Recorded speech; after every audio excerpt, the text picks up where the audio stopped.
हरिओम.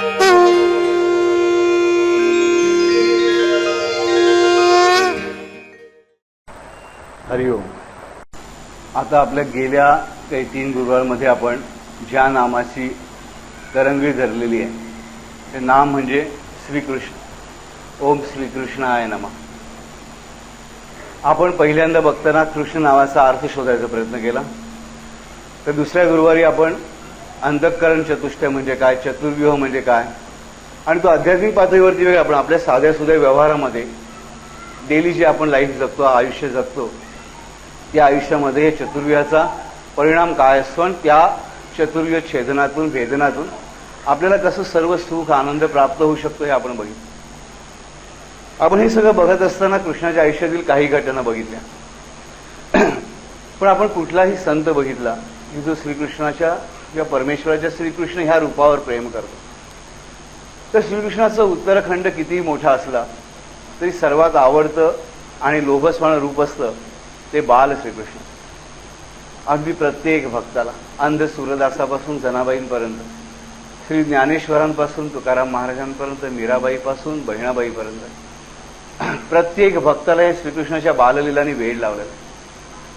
ह्या बाललीला बघताना आपण मागच्या वेळेस काही प्रश्न उपस्थित केले होते की ह्या श्रीकृष्णाचं चरित्र वाचून आपल्या मनात हे प्रश्न उपस्थित झाले का? तर आपल्या सगळ्यांचं उत्तर आलं नाही. हे आपल्या मनात आलं नाही.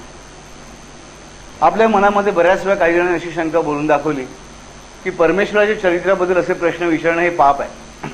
अजिबात नाही. लक्षात, इथे देवावर तुम्ही आरोप करत नाही आहात, देवावर कुठलं कोर्ट कचेरी करत नाही. तर देवाचं चरित्र समजावून घेण्याचा जेव्हा आपण प्रयत्न करतो तेव्हा आपल्या मनात उत्पन्न झालेल्या शंका किंवा प्रश्न ह्या कुशंका नाही आहेत. हे काही त्यांच्यावर आपण करत असलेले आरोप नाही आहेत किंवा आपण कुठेही त्याचं देवत्वाला हीन लेखत नाही आहोत. तर परमेश्वराचं जे चरित्र आहे त्या चरित्रापासून शिकण्याजोगं आपल्या आयुष्यामध्ये काहीतरी असायला पाहिजे. आपण आपल्या आयुष्यामध्ये भरकटत जात असतो, ठिकठिकाणी आपल्याला आधार घ्यावा लागतो. आधार आपण कधी आपल्या मनातल्या प्रश्नचिन्हांचा घेतो तर आपल्या पुढे चाललेल्या पूर्वसुरींच्या मदतीचा घेतो. पण आपल्या सुदैवाने आपल्या या भारतवर्षामध्ये आपल्या आजूबाजूला एवढं सुंदर चरित्र, एवढं सुंदर वाङ्मय अव्हेलेबल आहे, आपल्याला सगळ्यांना मिळू शकतंय की ज्याच्या सहाय्याने जर आपण एक एक पाऊल पुढे टाकायचा प्रयत्न केला तो खरोखरच आपल्याला सबळ असा आधार प्राप्त होतो. आता कृष्णाच्या ह्या लीलांमध्ये आपण एक सुंदरशी गोष्ट बघतो लहानपणीची, म्हणजे पूतना मावशीची गोष्ट. आपल्या सगळ्यांना माहिती आहे की पूतना नावाची एक राक्षसीण कंस राजाने, म्हणजे कृष्णाचा मामा आहे, म्हणजे देवाचा मामा असला म्हणजे तो काही श्रेष्ठ ठरत नाही.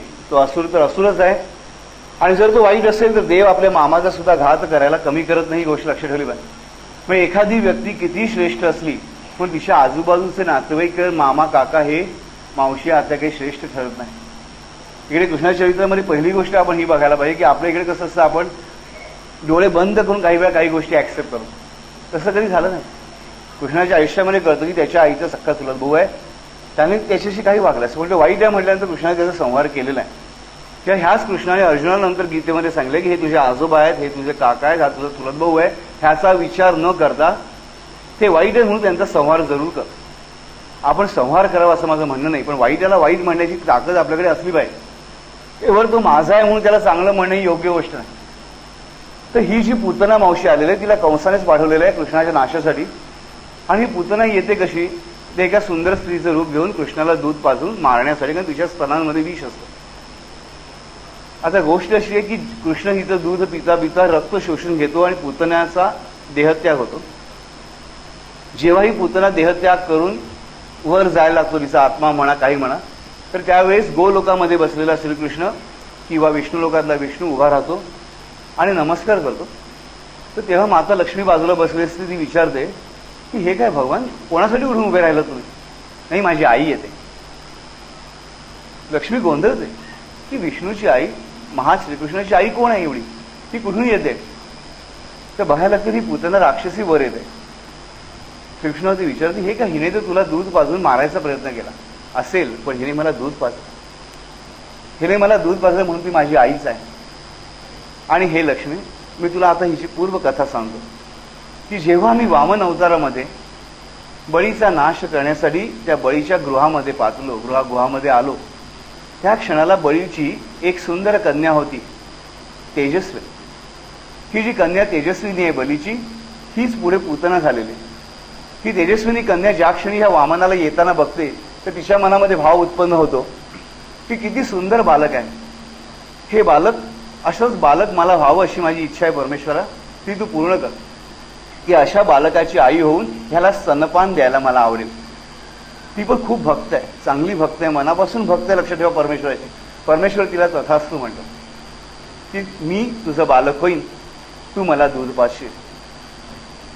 त्यानंतर हा भगवान महाविष्णू तिसरा पाय बळीच्या डोक्यावर देऊन ह्या बळीला पाताळामध्ये ढकलतो. त्या क्षणाला आपल्या पित्याच्या दुःखामुळे दुःखित झालेली तेजस्विनी काय म्हणते, हे कसलं बालक, अशा बालकाला मी विष पाजून ठार मारेन. ही सुद्धा श्रीकृष्णाची भक्तच आहे. देव आपल्या भक्ताची ही सुद्धा इच्छा पुरवतो की हरकत नाही, तुझी एवढी श्रेष्ठ भक्ती आहे की तुझी ही इच्छा सुद्धा मी जरूर पुरवीन. आणि म्हणून पुतनेच्या रूपाने काही आसुरी इच्छा आहे बघा. एखाद्या बालकाला विष पाजून ठार मारण्याची, मातृत्वाला कलंक लावणे ही आसुरी इच्छा आहे. ही आसुरी इच्छा सुद्धा परमेश्वर पूर्ण करतो. पण तरीही लक्षात ठेवा, कृष्ण हे जगद्गुरु तत्व आहे, सद्गुरु तत्व आहे. ते तिची हानी करत नाही. तिची इच्छा काय की मला विष पाजून ठार मारीन. विष पाजायची इच्छा परमेश्वर पूर्ण करतो, पण ठार म्हणायची इच्छा पूर्ण करत नाही.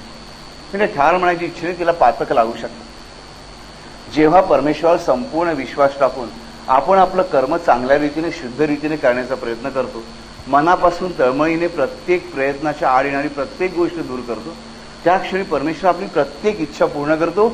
आणि एवढंच नव्हे तर त्या इच्छेमधली जी वाईट गोष्ट आहे, जी हानिकारक गोष्ट आहे, आपल्याला दीर्घकाळपर्यंत पापामध्ये पाडू शकेल अशी गोष्ट परमेश्वर स्वतःच्या इच्छेने दूर करतो. आणि एवढं करूनही आपल्या श्रेष्ठ भक्तिनीला, आपल्या भक्ताला तो मातृपदाला नेऊन पोचवतो. आपल्या आयुष्यामध्ये लहानसं कुठे काही खुट्ट झालं, लहानसं कुठे अपयश आलं, लहानसा प्रॉब्लेम कुणाला की आपण देवाला म्हणतो, अरे देवा तू असं कसं केलंस. जसं काय देव माझा कर्जदार आहे, देवाला मी खूप मोठं कर्ज दिलंय, तो कर्ज फेडायलाच पाहिजे, आणि नाही फेडलं तर मी त्याची शेंडी जाऊन धरणार की परमेश्वर तू हे का केलंस. आपण हे विचार करत नाही की परमेश्वर काय काय दिलं. जन्माला आलो तो अपंग होऊन जन्मलो नाही, जन्माला आलो तो कुठल्या दरिद्री भिकाऱ्याच्या घरात जन्माला आलो नाही. चांगल्या आईबापाने जन्म दिला, 4 घास खायला मिळाले, शिक्षण मिळालं, चांगल्या घरात लग्न झालं, सहकारी चांगला मिळाला. ह्या सगळ्या चांगल्या मिळालेल्या गोष्टी एका क्षणात मी विसरून जातो आणि म्हणतो काय, जेव्हा ही गोष्ट कशी घडली. आणि जेव्हा ही गोष्ट घडते त्या क्षणी मी पहिल्यांदाच आपेदार धरतो देवाला. मी असा विचार करतो की ह्याचं माझंही काही चुकलं असेल, ते दूर करण्यासाठी मी काय प्रयत्न केले पाहिजेत. ह्याचा ध्यास सोडून मी 10 ज्योतिषांच्या मागे राहतो. त्याच्यानंतर मी आणखीन 10 बुवाबाजांच्या मागे लागतो. त्या बाईच्या अंगात येतं, तिला मी भेटायला जातो. मग ती बाई मला सांगते मला साडी आणून द्या, एक कोंबडं कापा, अमुक कापा. मी सगळं करायला तयार, पण मी माझ्या आतल्या हृदयातल्या परमेश्वराचा शोध घ्यायला मात्र चुकतो. मला जी परमेश्वराने बुद्धी दिलेली आहे, मला परमेश्वराने आत्तापर्यंत जी माहिती दिलेली आहे, तिचा वापर करून मी ह्याच्यातून बाहेर कसं पडायचा हा प्रयत्न करायला सोडून हतबल झाल्यासारखं होऊन जातो. त्या क्षणाला परमेश्वराला हात मारायची फक्त. कुठला मोठा मंत्र जपायची आवश्यकता नाही. लक्षात ठेवा, कुठली मोठी तपश्चर्या करण्याची आवश्यकता नाही. अत्यंत प्रेमाने आणि प्रामाणिकपणे, नुसत्या प्रेमाने पण प्रामाणिकपणाने नसेल त्याला काही अर्थ नाही. लक्षात ठेवा, प्रामाणिकपणे म्हणजे काय की मी माझे सर्व प्रयत्न करतोय, करत राहणार आहे, आणि परमेश्वर आता मला तुझ्या हाताची मदतीची अपेक्षा आहे बस. लक्षात ठेवा, वाल्मिकीचं उदाहरण आपल्या डोळ्यासमोर आहे. त्याला काही येत नव्हतं, तो दरोडेखोर होता, पूर्णपणे वाईट मार्गावर चालणारा मनुष्य होता. पण ज्या क्षणी त्याला आपल्या कुकर्मांची जाणीव झाली आणि ह्यातून सोडण्याचा मार्ग मला दाखव, ही विनंती त्याने जेव्हा नारदाला सद्गुरूला केली, तर एका क्षणामध्ये त्याला पुढचा मार्ग मिळाला. पण एका क्षणात त्याला देव नाही भेटला. लक्षात ठेवा, अनेक वर्षांची उग्र तपश्चर्या त्याला करावी लागली. काही काळाची गोष्ट आपल्याला माहिती आहे की तेव्हा त्याचे आई वडील बायको मुलं हसत असतात, अरे हा काय वेड्यासारखा बसलाय, काही खात नाही पीत नाही, त्याच्या समोरून मुद्दाम त्याची मुलं खात राहतात, वाल्याकुळ्या कुठे बदत नाही. आणि तरी सुद्धा जेव्हा तो जप कुठला करतो त्याला राम राम म्हणता येत नाही, तो मरा म्हणतो. पण तरी त्याच्यासाठी रामाला यावं लागतं. कसं, ते स्वतःचा अवतार घेण्याच्या अगोदर. कारण वाल्मिकी वाल्याकुळ्याचा वाल्मिकी झालाय तो राम जन्माला येण्याच्या खूप अगोदर. पण ज्याने अवतारही घेतलेला नाही अशा परमेश्वरी तत्वाला आपल्या भक्ताच्या प्रामाणिक प्रयत्नाला ओ द्यावीच लागते. पण हा दृढ विश्वास आपल्या मनामध्ये राहिला पाहिजे. नुसतं आपण तोंडाने म्हणतो की मजला आवडो अथवा नावडो, तुझे इच्छिसी तेची घडो, हेची मागता नवघडो जीभ माझी. नुसतं तोंडाने म्हणून उपयोग नाही, हे आपल्या आयुष्यात बांधलं पाहिजे. की ही जी गोष्ट मी करायचा प्रयत्न करतो ही नीतिमान आहे, ही चांगल्या मार्गावरची आहे, ही परमेश्वरी मार्गावरची आहे, तर परमेश्वर मला साथ नक्की देणार. कारण आपल्या प्रत्येकाला माहिती असतं की परमेश्वराला काय आवडतं आणि परमेश्वराला काय आवडत नाही. आपल्याला हे माहिती असतं की सत्यनारायणाला गोडाचा शिरा आवडतो, आपल्याला हे माहिती असतं की गणपतीला दुर्वा आवडतात, पण त्याच्याहीपेक्षा हे माहीत पाहिजे की परमेश्वरी तत्वाला आवडतं तो प्रामाणिकपणा, तुमची कर्मरतता, तुमच्या आई वडिलां सदृश असलेल्या व्यक्तींवर तुम्ही केलेलं प्रेम आणि समाजाने जी जबाबदारी तुमच्यावर टाकली ती तुम्ही कितपत पार पाडता. ह्या गोष्टी परमेश्वराला सर्वात जास्त आवडत असतात. गणपतीला दुर्वा आवडतात म्हणून आम्ही वाटेल त्या कोपऱ्यात जाऊन 100 पट भाव देऊन दुर्वा आणू, त्याने गणपती काही प्रसन्न होणार नाही. लक्षात घ्या, गणपती हा बुद्धिदाता आहे, प्रकाशदाता आहे. आपल्या मूलाधार चक्राचा तो स्वामी आहे. लक्षात ठेवा, आपलं मूलाधार चक्राचं उन्नयन आपण किती करतो, आपले आहार विचार आचार विचार शुद्ध आपण किती ठेवतो. जर आहार विहार आचार विचार शुद्ध ठेवले तर गणपतीचा हा चतुर्भुज गणपतीचे चारही हात तुम्हाला आशीर्वाद देण्यासाठी पुढे झुकणार आहेत. पण ते न सोडता फक्त दुर्वा आवडतात म्हणून वाटेल त्या मार्गाने मी दुर्वा आणीन, पण गणपतीला खरोखर जी आवडते विद्येची उपासना ती मात्र आम्ही करणार नाही. मग गणपती पावत नाही. मग आम्ही म्हणतो आमच्या घरात आम्ही गणपती बसवतो, त्याला दुर्वा घालतो, त्याला मोठी आचमनं करतो, त्याने गणपती काही प्रसन्न होणार नाही. लक्षात घ्या, गणपती प्रसन्न व्हायचा असेल तर गणपती हे मांगल्याचं प्रतीक आहे, ओंकाराचं प्रतीक आहे. हे विद्येची देवता आहे, ही रिद्धी सिद्धींची पती असलेली अधिपती असलेली देवता आहे. हिच्या उपासनेसाठी तुमच्या मनामध्ये असला पाहिजे तो भाव एकच की मला विद्येची उपासना करायची आहे, मला ज्ञानार्जन करायचं आहे. आणि विद्या कशी आहे तर शुद्ध विद्या, केवळ सिद्धीसहित नाही तर ती रिद्धीसहितही आहे. ही गोष्ट आपण लक्षात ठेवली पाहिजे. आणि जेव्हा ह्या दुर्वा आपण गणपतीला वाहू, खरोखर त्या बाकीच्या दुर्वा चुकून एखादी कमी पडली काय किंवा जास्त पडली काय गणपतीला फरक पडत. उद्या कुठला दिवस आहे? वटपौर्णिमा. मागे मी तुम्हाला 2 वेळा ही गोष्ट सांगितली होती की वटपौर्णिमेची पूजा बायका का करतात तर आपलं कुंकू शाबित राहावं म्हणून, आपला नवरा कायम जिवंत राहावा म्हणून, आपण अहेवपणीच मरावं म्हणून, बरोबर की नाही. तरी देखील व्यवहारामध्ये आपण वर्षानुवर्ष वटपौर्णिमेची पूजा केलेल्या बायकांचे नवरे मरताना बघतो की नाही. म्हणतो आमचा प्रारब्ध भोग तसा होता. अरे प्रारब्ध भोग तर त्या सावित्रीचा सुद्धा होता. ज्या सावित्रीच्या मुळे ही पूजा करायला आपण सुरुवात केली त्या सावित्रीचा सुद्धा प्रारब्ध भोग होता. तिच्या नवऱ्याचा मृत्यू ठरलेला होता. अगदी सांगण्यात आलं होतं की ह्या दिवशी ह्या वेळेला हा मरणारच आहे, पण तरी देखील तो प्रारब्ध भोग ती टाळू शकली, बरोबर. आणि हा टाळताना लक्षात ठेवण्यासारखी गोष्ट की ती जंगलात होती, तिने उपवास केलेला नव्हता, पूजा करण्यासाठी वडाचं झाड नव्हतं, वाटण्यासाठी असे रस्त्यावर विकायला आले तेवढे फणस आलेले नव्हते, आंबे आलेले नव्हते, कुठलीही फळं तिच्याकडे नव्हती, पूजा सांगायला ब्राह्मण नव्हता, आला तर समोर साक्षात भीती असा यमराज रेड्यावर बसून आलेला होता. पण तरी देखील ही एकाकी स्त्री आहे. लक्षात ठेवा, ही राजकन्या आहे. ही जी राजकन्या आहे ही ह्या क्षणी एकाकी झगडते, परमेश्वराला मनापासून हाक मारते आणि स्वतःच्या पुण्यावरती त्या साक्षात काळमृत्यूला मागे ढकलते. ही उपासनेच्या मागे असलेली तिची भावना, तिचं प्रेम, ही महत्वाची गोष्ट. जगात प्रेम ही एक अशी शक्ती आहे की ती होत्याचं नव्हतं करू शकते आणि नसलेल्या गोष्टीपासून पूर्ण एखादी गोष्ट उत्पन्न करू शकते. असंच प्रेम आपल्याला परमेश्वरावर करता आलं पाहिजे, चांगल्या नीतिमान गोष्टींवरती करता आलं. सत्य, प्रेम आणि आनंद हे परमेश्वराचे 3 गुण मानलेले आहेत. ह्या 3 गुणांवरती जर मला प्रेम करता आलं, भले हरकत नाही मी फालतू माणूस आहे, मला नाही तेवढं सत्य पाळतायत, मला नाही तेवढं प्रेम करतायत, म्हणून मला इन्फिरिटी कॉम्प्लेक्स ठेवायची काही आवश्यकता नाही, मला न्यूनगंड ठेवायची आवश्यकता नाही, की मी फालतूच आहे असंही वारंवार म्हणण्याची आवश्यकता नाही. मला जमेल तसं प्रेम करीत, मला जमेल तसं सत्याला सांभाळ, पण त्या दिशेने माझा प्रवास सुरूच झाला पाहिजे. मी 4 वेळा पडेन, मी 4 वेळा मागे खेचला जाईल, माझ्या स्वतःच्या चुकांमुळे मागे खेचला जाईल, काही हरकत नाही. तो परमेश्वर तुम्हाला खरंच सावरण्यासाठी उभा आहे. तुमचं प्रारब्ध किती वाईट असेल ते दूर करण्यासाठी सद्गुरू शक्ती, परमेश्वरी शक्ती उभी आहे. एकनाथ महाराजांनी सांगितल्याप्रमाणे एका जनार्दनी भोग प्रारब्धाचा परी हरिकृपे त्याचा नाश आहे. भोग प्रारब्धाचा अटळ असेल पण हरिकृपेने त्याचा नाश नक्की आहे. नाश म्हणजे कायमचं दूर होणं नव्हे तर त्याचं रूपांतरित होणं. जो अटळ भोग आहे तो सुद्धा दूर होऊ शकतो, अटळ होऊ शकतो. आज आपण अनेक अपंग बघतो की ज्यांना डोळे नाही आहेत, पण डोळे नसेल त्यांचं कार्य थांबतं का? सगळे भीक मागत राहतात का नाही? आपल्या हातांचा वापर करून वाचायला शिकतात, काठी हातात धरून वाचत वाचून वाटलेल्या ठिकाणी चालत जाऊ शकतात. नसलेल्या गोष्टींना नीटपणे वापरण्यासाठी इतर गोष्टी मदत करत असतात. मग तसा वापर आपण का करत नाही? त्यांचं प्रारब्ध अटळ आहे, ते आंधळे आंधळेच राहणार आहेत. पण तरी देखील मी आंधळाच आहे म्हणून जागच्या जागी बसताना आपण त्या लोकांना बघतो का नाही? उलट अतिशय पोटतिडकीने ते काम करताना बघतो. किती वाईट प्रारब्ध आहे मला सांगा. जन्मजात आंधळेपणा येणं किंवा वयाच्या 20-25 वर्षी आंधळेपणा येतं. एक वेळ जन्माजात जो आंधळा आहे त्याला काहीच माहिती नाही, तो ज्याने सर्व जगाचा अनुभव घेतलेला आहे, अशी व्यक्ती जेव्हा 25-30 वर्षी आंधळी होत असेल, किती दुःख उत्पन्न होत असेल मला सांगा. पण तरी त्या प्रारब्धातून बाहेर पडण्याचा यशस्वी प्रयत्न ही माणसं करत असतात.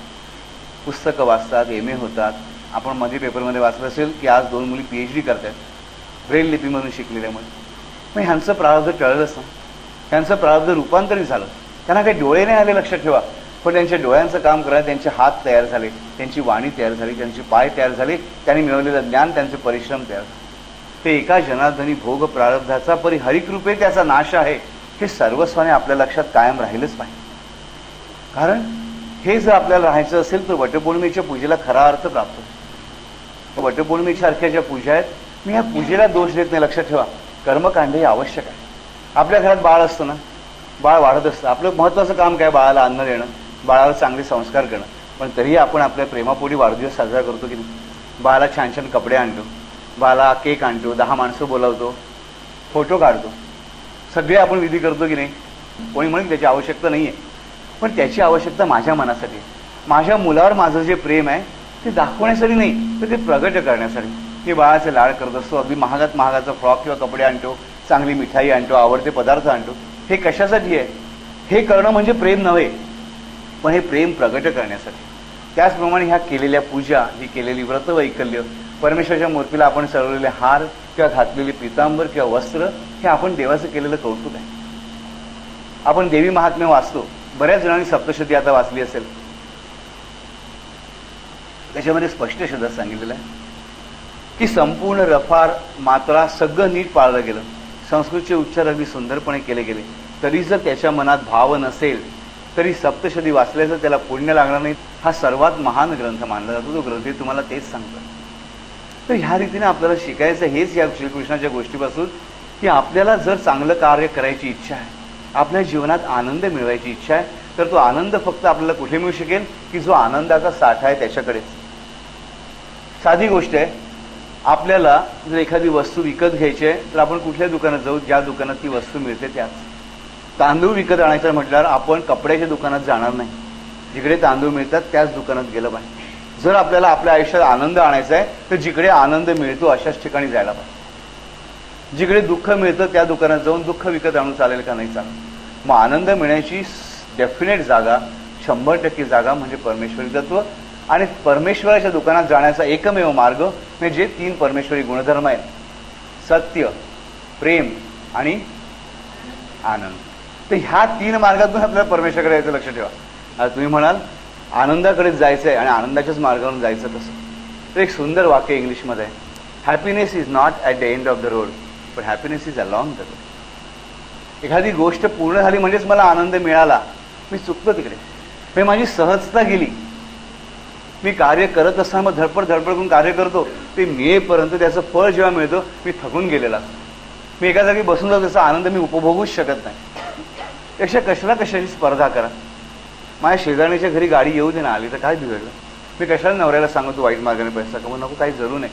कशाला पोट मारून मी साधी भाजी वगैरे करून पैसे साठवून गाडी घेऊ, काही आवश्यकता नाही. जेव्हा माझी गाडी येईल ती मला आनंदाने मला वाहन म्हणून उपयोगी पडेल, तर मी उरापोटी धावत पळत वाटेल त्या मार्गाने गाडी मिळेल. तोपर्यंत मी एवढा दमलेला असेल की त्या गाडीत बसल्यानंतर मला आनंद मिळणार नाही, आणि तोपर्यंत एखाद्या शेजारीने दुसरी गाडी घेतलेली असेल आणि मला परत दुःख आलं की माझ्याकडे एकच गाडी आहे.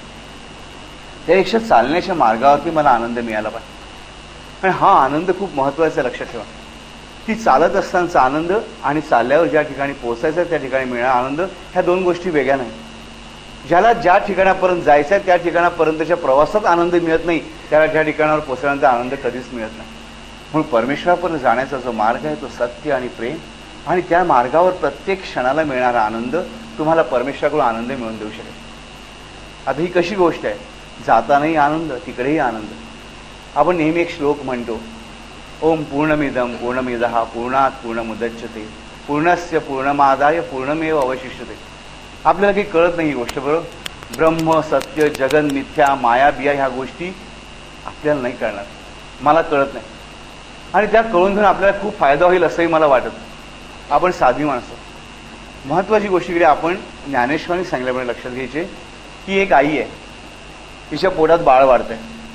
आई पण पूर्ण आहे, पोटातलं बाळ पण पूर्ण आहे. जेव्हा ती आई बाळंत होते, बाळ बाहेर पडतं, बाहेर आलेलं बाळही पूर्ण, मागे राहिलेली आईही पूर्ण. पूर्णातून पूर्ण निघतं ते असं. पूर्णातून पूर्ण जाऊन दोन्हीकडे पूर्ण होण्याचा सुंदर संकेत निसर्गामध्ये परमेश्वराने दिलेला आहे की जेव्हा बाळ आईच्या पोटात राहतं, त्या बाळासकट आई पूर्ण आहे. बाळ जेव्हा आईच्या पोटातून बाहेर पडतं, ते बाळही पूर्ण आहे आणि आईही पूर्ण आहे. परमेश्वराच्या प्राप्तीचा आनंद असा असतो. पण त्यासाठी आवश्यकता असते दोन तत्वांची, पुरुष आणि प्रकृतीच्या मिलनाची, म्हणजे सत्य आणि प्रेमाच्या मिलनाची. ही अत्यंत आवश्यक गोष्ट आहे की ह्या दोन गोष्टी ज्या माझ्या हृदयामध्ये मी पकडून ठेवतो घट्टपणाने, आणि मग कसंही वेडंवाकडं देवाचं नाव घेतो, तेव्हा माझ्या प्रत्येक रस्त्यावर आनंदी आनंदच असतो. मला कुठेच ठेच काढून पडावं लागत नाही, मला चुकीच्या मार्गात जाण्याची भीती राहत नाही. आणि पुतनेच्या गोष्टीमधून आपण शिकतो ती हीच गोष्ट. पुतनेने अपरंपार प्रेम केलं श्रीकृष्णाच्या वामन रूपावर, आईच्या मायेने प्रेम केलं.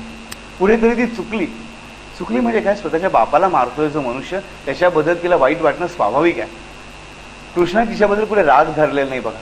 तिच्या कर्मानुसार तिला भोग प्राप्त झाला. ती राक्षसाच्या जन्माला की ती वृत्ती आसुरीच होती. कारण कृष्णाने वामनाने संपूर्णपणे वामन आणि बलीचा संवाद झालेला आहे. तो संवाद ऐकल्यानंतर सुद्धा ती असं म्हणते, कुठलाही संवाद न होता जर वामनाने गेल्या गेल्या बळीला छातीत खंजीर खुपसला असता किंवा जमिनीत गाडला असता, गोष्टी वेगळी. पूर्णपणे वामनाचा आणि बलीचा संवाद होतो. त्या संवादामध्ये बलीला वामन स्पष्टपणे सर्व गोष्टींची कल्पना देतो आणि एवढं ऐकूनही तिच्या मनामध्ये ही भावना उत्पन्न होते की नाही, ह्याला आपण ठार मारला. पण ती इच्छा सुद्धा परमेश्वर पूर्ण करतो. पण ती पूर्ण करताना सुद्धा तिचं वाईट तो करत नाही. ही महत्त्वाची गोष्ट आपण लक्षात ठेवली पाहिजे की आपण जेव्हा भक्ती करतो, कुठल्याही गोष्टीची भक्ती केल्याशिवाय ती गोष्ट प्राप्त होत नाही. साधी गोष्ट लक्षात घ्या, चित्रकला आहे. त्या चित्रकलेची मला भक्ती करावी लागते. मला चित्र काढण्याचा प्रयत्न करावा लागतो, अभ्यास करावा लागतो. ती भक्ती माझ्या हृदयात उत्पन्न व्हावी लागते. तेव्हा मला आजूबाजूला चित्र काढण्याजोग्या गोष्टी दिसतात. तशी इतरांनी काढलेली चित्र मी बघतो, त्यांचं मी अनुकरण करायचा प्रयत्न करतो. मला छंद लागतो, मला वेळ लागतो चित्र काढण्यात, आणि तेव्हा माझी चित्रकला अधिकाधिक प्रगतिमान होत जाते. साध्या व्यवहारातल्या कला शिकताना सुद्धा नुसतं ज्ञानार्जनाची इच्छा असणं आवश्यक नाही, उपयोगी पडत नाही, तर त्याच्यामध्ये भक्ती असावीच लागते. मग आई वडील बळजबरीने चित्रकलेच्या परीक्षेला मुलाला बसवतात. मुलं चित्र काढायला शिकतात, पण ती ठोकळ्यांसारखी चित्र, त्याच्यामध्ये जीव नसतं. आणि एका विशिष्ट काळानंतर ती चित्रकलेची प्रगती थांबते.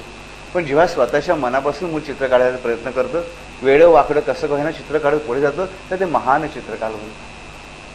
कला ही परमेश्वरी देणगी जरूर असते, पण त्या कलेचा उत्कर्ष करणं हे मानवी हातामध्ये नक्की असतं. तर ही जी श्रीकृष्णाची भक्ती आहे, हे जे श्रीकृष्णाचं तत्व आपण लहानपणच्याच त्याच्या लीलांमध्ये बघतो. म्हणून प्रत्येक संताला ओढ लागलेली श्रीकृष्णाच्या बाललीलांची. ह्या बाललीलामध्ये लहान मुलाने केलेले लहानसे चिमकडे बोल नाही आहेत. ते एका पूर्णावताराची ही बाललीला आहे. ही परमेश्वराची लीला आहे. परमेश्वराचं एक कर्म नाही, आपण नेहमी कर्म करत राहतो. तर परमेश्वर जग चालवतो लीला म्हणून, एक खेळ म्हणून. आपण आपल्या आयुष्यामध्ये जर लीला म्हणून बघितलं, एक आनंददायी खेळ म्हणून बघितलं, तर त्यातली स्पर्धा संपेल, एकमेकाचा गळा दाबायची वृत्ती थांबेल. लहान मुलं कशी आपापसात भांडतात, परत अर्ध्या तासाने एकत्र येतात आणि गोडी गुलाबीत खेळायला लागतात. आपण जर आपल्या आयुष्यामध्ये असेच वागलो, तर ही लीला आपल्या आयुष्यामध्ये उतरू शकते. आपण मागच्या वेळेस एक गोष्ट पाहिली की पेंद्या परमेश्वराला सगळ्यात जवळचा का झाला. पेंद्या कसा होता, तर एक हात मोडलेला होता, एक पाय लंगडा होता, जीभ तोतरी होती, पण तो कृष्णाला सर्वात प्रिय होता का, तर स्वतःचं अपंगपण सुद्धा त्याने अत्यंत प्रेमाने मिरवलं. म्हणून कसली तक्रार न करता श्रीकृष्णाच्या रास क्रीडेमध्ये, नाचामध्ये तो प्रेमाने सामील झाला. तसं मला नाचता आलं पाहिजे, तसं मला आनंदाने भरभरून जीवन जगता आलं पाहिजे आणि इतरांना आनंद देण्याची माझी तयारी असते का. मग श्रीकृष्णाची प्रत्येक लीला कशी जाते, इतरांना आनंद देण्यासाठी. ते लहान बालक सुद्धा, त्याला संपूर्णपणे कल्पना आहे आपण कोण आहोत, पण ते कुठेही अतिमानवी वागत नाही, आपल्या आईशी वागतात. जेव्हा यशोदा मैया त्याच्या मागे धावत जाते, तिचा मार खातो, तिच्याकडून बांधून घेतो, तिलाच माता म्हणून ब्रह्मांडाचं सुद्धा दर्शन देतो, पण तरी देखील परत मी कुठे काय केलं. तो आनंद देतोय बघा प्रत्येकाला. आणि तो जो प्रत्येकाला आनंद देण्याचा प्रयत्न करतो, तो मूर्तिमंत आनंद स्वरूप बनतो. आपण जेव्हा इतरांना आनंद देण्याचा प्रयत्न करतो ना, तेव्हा तोच आनंद दुप्पट वेगाने, तिप्पट वेगाने आपल्याकडे परत आलेला असतो. आणि जो परत येणारा आनंद आहे, तो खरंच खूप सुंदर असतो. बहिणाबाईने तिच्या अभंगात सांगितल्याप्रमाणे की मी जेव्हा स्वतः प्रार्थना करतो, माझ्या स्वतःसाठी प्रार्थना करतो, ती परमेश्वरापर्यंत पोहोचण्यासाठी त्या प्रार्थनेला 5 कोशांमधून जावं लागतं. पण जेव्हा मी दुसऱ्यांसाठी प्रार्थना करतो तर ती कुठल्याही कोशाशिवाय डायरेक्टली परमेश्वराला जाऊन भिडते, ती लवकर फळते आणि त्यामुळे परमेश्वर प्रसन्न होतो त्या माणसावरती नाही तर तुमच्यासाठी सुद्धा. पण आपली सर्वश्रेष्ठ प्रार्थना कुठली आहे? सर्वे सुखिनः सन्तु, सर्वे सन्तु निरामया. मी स्वतःसाठी मागत नाही, सर्वांनी सुखी व्हावं, सर्वांनी निरोगी व्हावं अशीच माझी इच्छा आहे. ही आनंदाची प्रार्थना आहे, ही आनंद देणारी प्रार्थना आहे. ही परमेश्वराला पटकन जाऊन पोचते, कारण तुमच्या प्रारब्धावरून तिला जायचं नाही आहे. तिचा मार्ग तुमच्या 5 कोशांवरून नाही आहे, तो सरळ परमेश्वराकडे जाणारा मार्ग आहे. आणि ज्या क्षणी ही प्रार्थना करायला आपण शिकू त्या क्षणी कृष्णाच्या एक एक लीलेचा अर्थ आपल्या हृदयामध्ये उलगडत जाईल. आता श्रीकृष्णाची आपण दुसरी एक मागच्या वेळेस एक लीला बघितली, यमुना तटी खेळली जाणारी कालिया मर्दनाची बघितली. त्याच्यानंतरची एक श्रीकृष्णाची लीला आहे की राधेचा जो पती आहे तो राधेचा पती कसा आहे, तो तिच्याशी भांडणार आहे, त्याला श्रीकृष्णाबद्दल जराही प्रेम नाही आहे, तो श्रीकृष्णाच्या विरोधातच उभा टाकलेला आहे, तो कंसाचा गुप्तहेर आहे आणि तो राधेला मारहाण करतो, राधेला बांधून ठेवतो. राधेला त्याचं काही दुःख नाही आहे, कारण तिचा कन्हैया तिला येऊन भेटत असतो, चोरून येऊन भेटत असतो, कुठे ना कुठे तिला भेटत असतो. राधा ही प्रेयसी नाही आहे कृष्णाची, लक्षात ठेवा. राधा ही कृष्णाची प्रेमगुरू आहे. 8 वर्षाच्या बालकाशी 31 वर्षाच्या स्त्रीचं नातं हे प्रियकर प्रेयसीचं असू शकत नाही, हे प्रेमगुरूचं नातं आहे. सर्व जगावर प्रेम करायला शिकवलं ती राधा आहे. तर राधा ही कशी आहे, ह्या नावात एक अलौकिकत्व आहे बघा. राधेचं वर्णन करताना आपण ज्या सर्व संतांना बघतो त्या लक्षात येतं की राधाचा प्रत्येक वेळी उल्लेख करताना ही उलटी धारा आहे. राधा धारा, जेव्हा आपल्या जीवनाची धारा जी अधोगतीकडे जाणारी असते ती आपण उलट्या दिशेने वळवतो, ती उलटी वळलेली धारा म्हणजे राधा आहे. सर्व वाईट गोष्टींपासून दूर जाऊन परमेश्वराकडे सातत्याने प्रवास करणारी, कुठल्याही विरोधाला, स्वतःच्या पतीच्या विरोधालाही न मानता परमेश्वरी तत्वावर प्रेम करणारी निर्व्याज धारा म्हणजे राधा आहे. आणि म्हणून या राधेपासून श्रीकृष्ण कधीही विलग होताना दिसत नाही. ही जी राधा आहे ह्या राधेबद्दलचा एक सुंदर प्रसंग येतो की गोवर्धन पर्व, आपण मागच्याच बोललं गोवर्धन शब्दाचा अर्थ काय, गोपाळ शब्दाचा अर्थ काय, गोपी शब्दाचा अर्थ काय, गोप शब्दांचा अर्थ काय. तर ह्या गोवर्धन पर्वताची जेव्हा पूजा केली जाते तेव्हा इंद्र भगवान कोपतात, खूप जोरात पाऊस पडायला लागतो, सगळीकडे पूर येतो, गुरं वाहून जायला लागतात, घरं वाहून जायला लागतात. श्रीकृष्ण महाराज मग गोवर्धन पर्वत आपल्या करांगोळीवरती उचलतो, सगळेजण खाली येतात. पण राधा कुठे आहे? राधेला नवऱ्याने बांधून ठेवलेला आहे, घरामध्ये बांधून ठेवलेला आहे. नवरा धावत धावत मथुरेहून परत येतो, तोही पुरात वाहत चाललेला आहे. श्रीकृष्ण त्याला जवळ घेतो पर्वताखाली आणि त्या क्षणी पर्वत चमत्काराशिवाय नमस्कार नाही. जेव्हा श्रीकृष्ण पर्वत उचलतो त्या क्षणी राधेच्या नवऱ्याला पटतो ही काही महान विभूती आहे. राधेचा नवरा त्याला शरण जातो आणि मग म्हणतो आपली पत्नी तर आपण घरी बांधून ठेवलेली आहे, काय झालं असेल तिचं. पण धावत धावत तिचा हा अनंगपाळ जो पती आहे राधेचा तो धावत येतो आणि बघतो तर काय, राधेच्या घराच्या बाजूला थेंबरही पाणी नाही. राधा शांतपणाने कृष्णाला लोणी भरवते. आता ज्याने करंगळीवर पर्वत उचलला तो कृष्ण तिकडे, पण बांधली गेलेली राधा अनाथ नाही आहे, असहाय्य नाही आहे, लक्षात ठेवा. पुढे द्रौपदीला वस्त्र पुरवणारा श्रीकृष्ण आणि राधेला पुरातून वाचवून लोणी खाणारा परत श्रीकृष्ण. राधेला काही कल्पना नाही की बाजूला पाणी आलंय, पूर आलंय आणि या पुरातून मला कृष्णाने वाचवलं हे तुला कळत पण नाही. लक्षात ठेवा, आपल्याला सुद्धा अनेक संकटांपासून ती येण्याच्या अगोदरच परमेश्वर तत्व वाचवत असतं. आपल्याला कल्पनाच नसते की कुठल्या येणाऱ्या संकटापासून आपण वाचलो. जेव्हा आपल्याकडे एका संकटाबद्दल आपण परमेश्वराकडे कंप्लेंट करतो, लक्षात ठेवा की 99 संकट आपल्याला कळायच्या अगोदरच दूर झालेली असतात. पण त्याबद्दल कायम परमेश्वराचे कृतज्ञ राहायला पाहिजे. हा जो कृतज्ञ भाव आहे तो राधेकडे आहे. तर ज्या क्षणी अनंगपाल त्या घरामध्ये प्रवेश करतो, राधे राधे राधे, श्रीकृष्ण भगवान तिकडे गपचूप उभे आहेत, ते कुठे अदृश्य होत नाही. लक्षात ठेवा काय झालं, राधा घाबरली की आपल्याला बांधून ठेवलं, तर कृष्णही घाबरल्याचं सोंग करतो की आता आपण राधेला सोडली म्हणून अनंगपाल मारणार. अनंगपाल राधेला प्रेमाने जवळ घेतो पहिल्यांदा आयुष्यामध्ये आणि सांगतो, अगं तुला कोणी का सोडलं, अगं सगळीकडे मोठा पूर आलाय, सगळं वाहून चाललंय, तू वाचलीस राधे, खूप आनंद झालेला आहे बघा. त्याला दुसरी कसलीच भावना नाहीये. तो कृष्णाचं देवत्व सुद्धा विसरतो बघा. हा कृष्ण तिकडे बघितला, हा कृष्ण मी इकडे बघितला, ह्या कृष्णाने गोवर्धन उचलला, काही त्याला आठवत नाही. खरं खुरं प्रेम प्रगट झालाय त्या क्षणी परमेश्वर त्याला पावला. लक्षात ठेवा, पुंडलिकाच्या वेडीसारी परब्रह्म विठ्ठल कधी आले की आईवडिलांच्या प्रेमाने पाय चेपत असताना साक्षात विठ्ठल येऊन उभा राहिला. ते त्याला सांगितलं ही घे वीट आणि ह्याच्यावर उभा राहा, मी आईवडिलांचे पाय चेपायचे थांबणार नाही. परमेश्वर प्रेमाचा केला. आई वडिलांवर प्रेम करायचा प्रयत्न केला की ते प्रेम परमेश्वराला पोहोचतंच. आणि कृष्णाच्या बाललीलांमध्येच नव्हे तर पूर्ण उत्तराखंडामध्ये सुद्धा शेवटपर्यंत दिसतं ते ह्या कृष्णाने केलेलं प्रेम. कुठल्याही अवतारामध्ये एवढं प्रेम वाहताना दिसत नाही. एवढं ह्या कृष्णाच्या सर्व खोड्यांमध्ये, सर्व लबाड्यांमध्ये, सर्व धावांमध्ये, प्रत्येक गोष्टीमध्ये दिसतं कृष्ण चरित्र हे प्रेमचरित्र. म्हणून सर्वात जास्त कविता कृष्णावर लिहिल्या गेल्या. सर्वात जास्त बेभान होऊन नाचणं ह्या कृष्णाच्या रूपामध्ये झालं.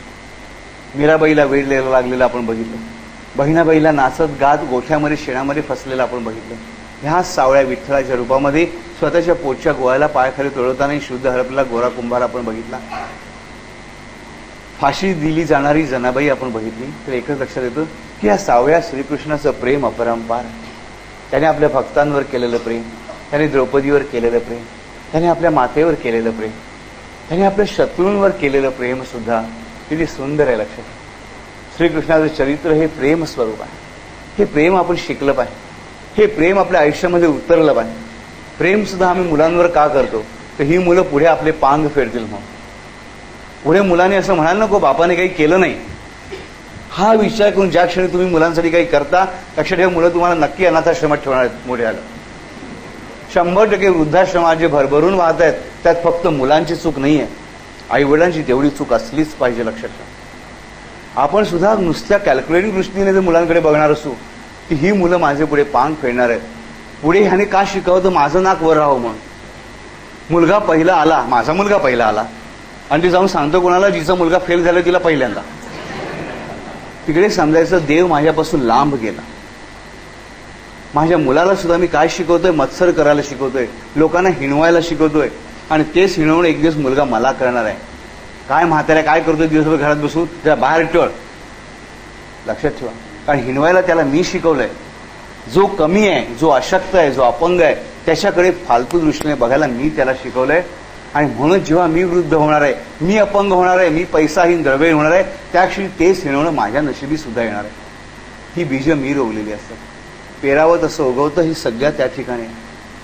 भगवान श्रीकृष्ण आपल्या दोन्ही मातापित्यांची सेवा करताना दिसते, उग्रसेनाची सेवा करताना दिसते, आपल्या मित्रावर सख्यावर अपरंपार प्रेम करताना दिसतो, प्रत्येकाच्या उत्कर्षासाठी झगडताना आढळतो. भीष्मांना तो स्वतः वाकून नमस्कार करतो. भीष्म त्याला हे केशवा म्हणून नमस्कार करतात, पण तरी देखील अवतारात आल्यानंतर आपण परमेश्वर आहोत हा कुठेही अहंभाव न बाळगता तो भीष्मांना नमस्कार करतो. अत्यंत प्रेमाने सांगतो की ह्या सर्व विश्वामध्ये नमस्कार करण्याची पावलं भीष्म महाराज फक्त तुमची आहेत. गांधारी जेव्हा शाप देते की कृष्णा तुझ्या ज्याप्रमाणे तू माझ्या कुळाचा क्षय केला त्यामुळे तुझ्याही कुळाचा क्षय होईल, सगळा संहार होईल तुझ्या कुळाचा, तेव्हा कृष्ण हात जोडतोय, हसतोय, म्हणतो माते हे अटळ आहे. हे जे अटळ आहे ते तुझ्यासारखीच्या शापाने व्हावं हे माझं केवढं भाग्य आहे. कारण का तर गांधारी हर्ट झालेली असते, गांधारीला दुःख आलेलं असतं की ह्या केशवाला मी असा शाप द्यावा. त्या क्षणी तिची समजूत काढण्यासाठी कृष्ण तिला म्हणतो माते हे गांधारी, हे सत्यव्रती, की हा शाप अटळ आहे, हा नाश व्हायचाच आहे, मग तो आणखी कोणाचा शाप मला बांधू शकतो. आपण म्हणतो ना कावळ्याच्या शापाने गाय मरत नाही. भगवान श्रीकृष्णाला शाप देणार कोण तर पूर्णपणे सत्यप्रियताच अंगी बाणवलेली गांधारी. गांधारीला उशाप तो देतो, गांधारीची समजूत तो घालतो, त्याचं तिच्यावर प्रेम आहे, अपरंपार प्रेम आहे त्याचं गांधारीवरती सुद्धा. ती भक्त आहे, ती श्रेष्ठ आहे. विदुराच्या घरी हा कृष्ण जातो, दुर्योधनाच्या घरचा पाहुणचार घेण्यासाठी थांबत नाही. विदुराच्या पत्नीचं नाव सुंदर आहे, पारसवी. पारसवी किती गोड नाव आहे मला सांगा. आणि तेवढीच गोड स्त्री आहे. तिचा उल्लेख जेव्हा जेव्हा महाभारतामध्ये येतो अगदी मोजक्या ठिकाणी येतो, पण इतकं सौंदर्याने येतो. आणि लोककथांमध्ये पारसवीबद्दल एवढ्या छान गोष्टी दिलेल्या आहेत. ती एक पहिली गोष्ट आपण मागे सांगितली तीच ऐकूया की हा कृष्ण भगवान एकाएकी जातो विदुराच्या घरी. विदुर महाराज घरी नाही आहेत. पारसवीला दासी जाऊन सांगते राणीसाहेब बघा भगवान श्रीकृष्ण आले. सज्जातून धावत धावत ती खाली येते. कृष्णाला नमस्कार करायचे तिला भान उरले नाही. कृष्ण म्हणतो माते मला भूक लागले, काहीतरी खायला दे. तिला सुचत नाही, कशी तरी आत जाते आणि मिळतात ती केळी हातात घेऊन बाहेर येते. कृष्ण म्हणतो माते तुझ्या हाताने मला केळं भर. किती प्रेम आहे बघा या कृष्णाचं. पारसवीला कळत नाही, ती केळं सोलते आणि केळं टाकून देते आणि साल कृष्णाच्या हातात देते. कृष्ण ते केळीचं साल खात राहतो. तेवढ्यात विदुर येतो आणि म्हणतो पारसवी तू हे काय केलंस? अगं आपल्या भगवंताला तू काय दिलंस? पारसवी बघायला जाते, म्हणजे काय मी तर केळीच दिलेस, ही सालं इकडे आहेत. आता विदूर चमकतो. आत आलेला त्याने बघितलं काय की पारसवी साली देते, कृष्ण केळं न खाता साली खातो आणि केळ्यांसाठी खाली पडलाय. पण ज्या क्षणी पारसवी बघते तिने केळीच दिलेले आहेत कृष्णाला, सालं खाली पडलेले आहे. आपल्या भक्तांची काळजी व्हायला परमेश्वर कधी समर्थ आहे बघा. रामाच्या शबरीची बोरं काय किंवा पारसवीच्या केळींची सालं काय, ती खायला पेलायला हा भगवान समर्थ आहे. आपल्या भक्तांनी दिलेलं, भक्तांसाठी उत्पन्न झालेले विष पिऊन सगळ्या जगाला तारायला हा शिवशंकर समर्थ आहे. शंकर आणि कृष्ण काही वेगळे नाही, हरे आणि हर आणि ब्रह्मा काही वेगळे नाही. जे रूप आपल्याला आवडतं ना, जे रूप मला भावतं ते खरं परमेश्वराचं रूप. जे रूप मला आवडतं ते रूप माझं आहे. सर्व देव नमस्कारम केशवम प्रतिगच्छती. शवाच्या पलीकडे असलेल्या ह्या केशवाला प्रत्येक रूप एकच आहे. ते रूप तुम्हाला बोट धरून तिकडे घेऊन जाईल. लक्षात ठेवा, मला हा देव धारत नाही, मला तो देव धारत नाही, आमचा हाच देव, असा हट्ट करू नका. जे रूप तुम्हाला आवडतं ना, मनापासून आवडतं, ज्या रूपावर तुम्ही प्रेम करू शकता, जे रूप सातत्याने तुमच्या मनामध्ये नाचू शकतं, खेळू शकतं, बावरू शकतं, तुमच्या आयुष्याचा सहारा बनून, आधार काठी बनून जाऊ शकतं, ते रूप हातात धरायला शिका. मात्र चलबिचल करू नका. सोमवारी शंकराला, मंगळवारी गणपतीला, बुधवारी बुधरायाला, गुरुवारी दत्तगुरूला, शुक्रवारी देवीला, शनिवारी हनुमंताला आणि रविवारी खंडोबाच्या देवळात धाव लागून तुम्हाला कुठलाच देव शेवटी पावणार नाही. सर्व देव जरी एक असले तरी तुम्ही चंचलता करू नका. जी एक धारणा आहे, जे एक प्रेम आहे, सर्व देव आपलेच आहे. प्रत्येक देवाला नमस्कार करायला काही बिघडत नाही, पण चंचलता सोडू नका. एक जे सगुण रूप आपल्याला आवडते आपण धरूया. आपल्याला निर्गुण निराकार ब्रह्माची उपासना करता येणं शक्य नाही. मी विचार पण करू शकत की निर्गुण ब्रह्म कसं असेल, निर्गुण परमेश्वर कसा असेल मला नाही कळत. मला जेवाय खायला सगुण साकार अन्न लागतं, मला अंगावर घालायला सगुण साकार कपडे लागतात, मला प्रेम करायला सगुण साकार पत्नी लागते, मला सगुण साकार पैसा लागतो. जोपर्यंत ह्या सगळ्या गोष्टी मला सगुण साकार लागतात तो पण मला माझा परमेश्वर पण सगुण साकार साधा सुद्धा हवा. तो निर्गुण निराकार ब्रह्म मला जेव्हा कळायचं असेल तेव्हा कळेल, मी त्याचा अभ्यास जरूर करीन, तुम्ही त्याच्या मागे लागणार नाही. पण ह्या परमेश्वराचं सगुण साकार रूप इथे प्रत्येक ठिकाणी बसलेलं आहे. आपल्या प्रत्येकामध्ये या परमेश्वराचं चैतन्य अंश आहे. समोरच्या व्यक्तीमध्ये तो आहे ओळखायला शिकवायचं. अक्कलकोट महाराजांनी एक सुंदर उपदेश केला आहे. त्यांच्या आयुष्यामध्ये केलेला हा उपदेश खूप सुंदर आहे की त्यांना भेटण्यासाठी पुरी, भारती आणि गोसावी असे 3 पीठाचे संन्यासी जातात. त्यांची नानाविध प्रकारे परीक्षा घेतात आणि शेवटी त्यांना दूषण द्यायला सुरू करतात. त्यांची वाचच बंद होते शेवटी. मग स्वामी अक्कलकोट महाराज त्यांच्या जिभेवर हात फिरवतात, त्यांची परत वाचा खुलते आणि मग अक्कलकोट महाराज त्यांना सुंदरपैकी उपदेश करतात. अक्कलकोट स्वामी म्हणतात, हे बालकांनो, संतांच्या भाषणावर विश्वास ठेवा, त्यांना शरण जा, गर्व अगदी टाकून द्या, भजन पूजन नामस्मरण करीत जा. यदृच्छेने जे मिळेल त्यात संतुष्ट असा. सर्वांभूती एकच आत्मा परमेश्वर आहे, तेव्हा कोणालाही काया वाचा मनाने पीडा करू नका. करता करविता सर्व ईश्वर आहे अशी भावना ठेवा. भक्तीचा आश्रय करा. ह्याप्रमाणे उपासना सिद्ध झाली म्हणजे तुम्ही कृतकृत्य व्हाल. ह्यावरून असंच नाही का दिसत की कोणी कितीही दुर्गुणी असला तरी श्री गुरुचरणांचं सानिध्य, परमेश्वराचं सानिध्य पूर्ण मिळालं की तो कायमचा मुक्त झालाच म्हणून समजावं बालक. किती सर्व सुंदर उपदेश आहे मला सांग. सर्व वेदांचं सार, सर्व नीतिशास्त्रांचं सार याच्यामध्ये येऊ शकतं. म्हणून हा स्वामी समर्थ अभयदाता आहे. पण हे अभयदातापद आपल्याला कधी मिळेल, जेव्हा स्वामी समर्थांचा हा उपदेश आम्ही लक्षात घेऊ. गुरु लीलामृताची 100 पारायण करून सुद्धा जर हा उपदेश मनात ठसला नसेल तरी पारायण व्यर्थ.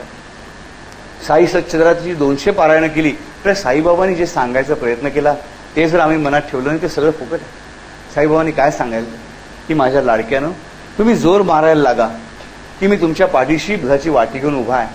पण तुमची इच्छा काय असते की साईबाबांनी जोर मारावेत आणि तुम्ही दूध प्या. नाही चालणार बा.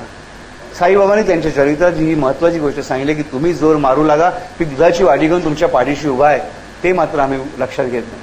मज जो गाई वाडे कोडे, माझे चरित्र माझे पोवाडे, त्याची आम्ही मागे पुढे चोहीकडे उभाची.